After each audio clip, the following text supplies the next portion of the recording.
অমুককে, ওই মেয়ে বলল না। আল্লাহ রাসূল আবারও বললেন অমুকে, ওই মেয়ে বলল না। আল্লাহ রাসূল আবারও বললেন সে কি তোমাকে কি নির্যাতন করেছে? তৃতীয়বার ওই মেয়ে, তার একটা সাহস হয়ে গেছে। প্রথম তিনবার না করার কারণ সে ভয় পেয়েছে। পরে আল্লাহ রাসূল যখন বারবার জিজ্ঞেস করতেছে যে এই কর্মকাণ্ড উনি ছাড়া আর কেউ ঘটাইতে পারে না, উনি করছে, তখন বলছে যে হ্যাঁ ইয়া রাসূলুল্লাহ, উনি আমাকে আঘাত করেছে।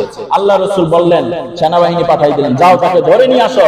ইহুদিকে ধরে নিয়ে আসা হলো, দুইটা পাথর দিয়ে ওই ইহুদির মাথাকে চুরমার করে দিয়েছে। কোরআনের বিধান নাজিল হয়েছে, একটা পাথর দিয়ে মেরেছে, দুইটা পাথর দিয়ে চাপা দিয়ে তাকে হত্যা করা হয়েছে। এরপর থেকে নিয়ে ইতিহাস সাক্ষী, মানে প্রকাশ্যভাবে প্রায় 1.5 থেকে 2 বছর এই ধরনের আর কর্মকাণ্ড ঘটে না।